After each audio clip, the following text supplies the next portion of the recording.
Siddhartha was inspired by the Jain's philosophy of self-control, but he wanted to go further, to reach deeper into his mind. He now decided to focus on the technique of meditation and sought out the leading gurus of the day. There have been, broadly speaking, two kinds of meditation in ancient India, which consisted in putting yourself under various kinds of pressure by controlling your breathing, or sometimes fasting, or undergoing other forms of discomfort. And the aim is really to obtain what we would call altered states of consciousness, so that they would think that they had climbed to very high planes in the universe. They're not taking this quite literally. It's not that they think that they go 5,000 feet up in the air, so to speak, but they think that there are certain planes which become more and more abstract, such things as the plane of the infinity of space, and that's followed by the plane of the infinity of consciousness as you go up, then the plane of the infinity of nothingness. These were the sort of things that the Buddha definitely must have learned from his teachers. It is said that Siddhartha so excelled at meditating that he attracted a group of 5 followers, and his teachers asked him to stay on and take over their schools. But Siddhartha decided that this practice alone was not the answer to the problem of suffering and rebirth, or reincarnation. He set out to explore other techniques, this time focusing on his body. So he then goes to try another method of harsh asceticism.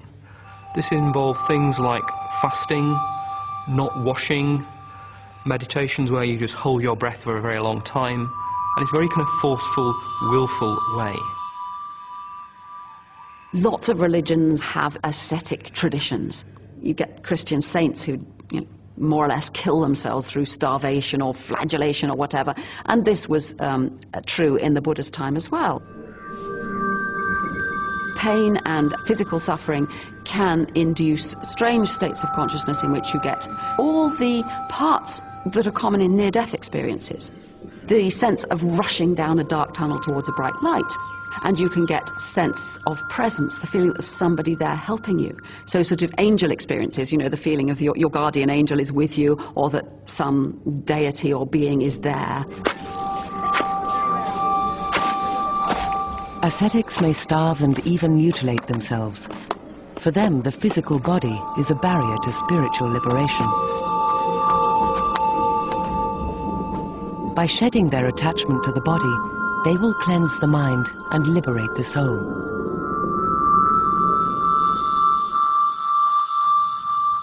Siddhartha tried to achieve this state of liberation. He fasted for so long, his life hung by a thread. All my limbs became like the knotted joints of withered creepers, my buttocks like a bullock's hoof, my protruding backbone like a string of balls, my gaunt ribs like the crazy rafters of a tumble-down shed. My eyes lay deep in their sockets, their pupils sparkling like water in a deep well. As an unripe gourd shrivels and shrinks in the hot wind, so became my scalp.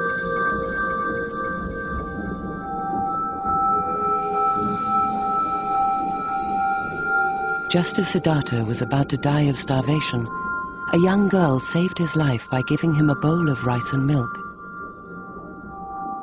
He now realized that if he starved himself again, he would simply die having achieved nothing. The story says that he's living on 1 grain of rice a day. I mean, he's practically starved himself to death, and realizes that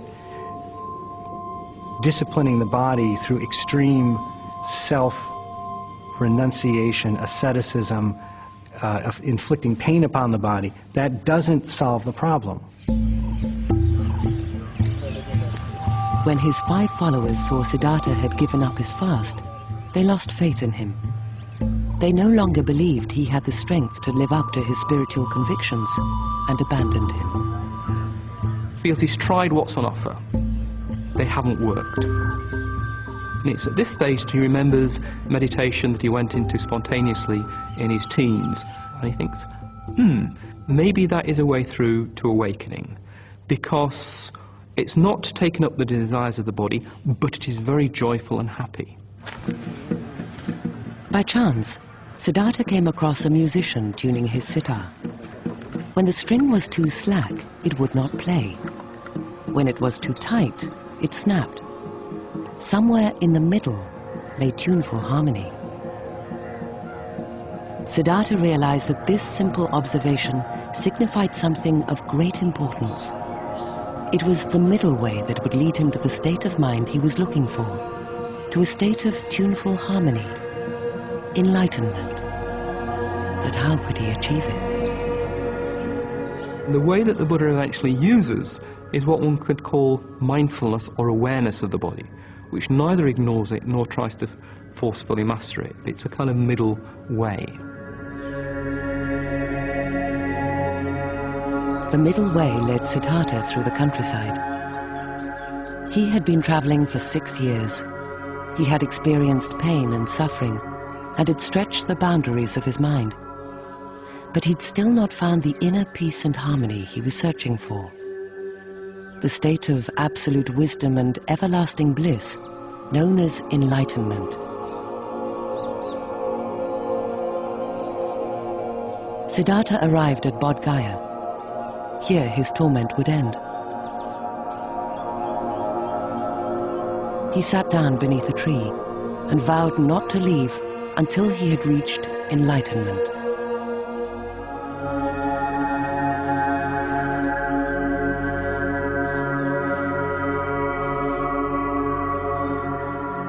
Flesh may decay, bones may fall apart, but I will never leave this place until I find the way to enlightenment.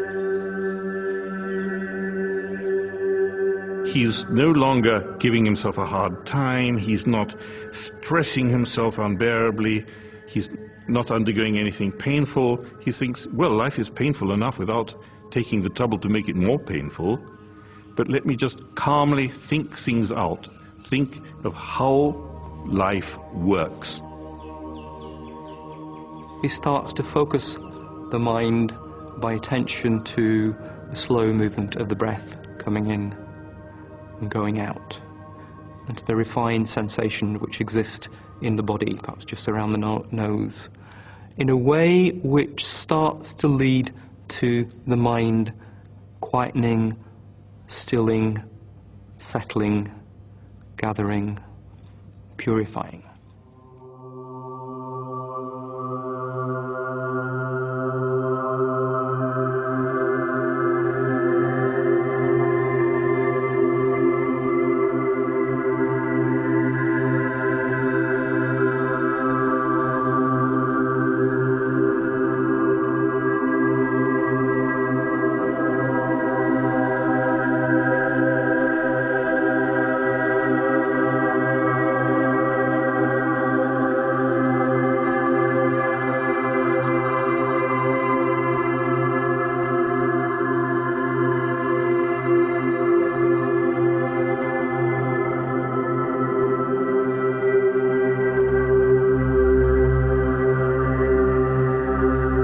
Siddhartha's mind was now so focused that he could successfully enter the darkest reaches of his unconscious. It was now that he would face his final and greatest torment. The demon Mara, the lord of ego and illusion, appeared before him. He could make any horror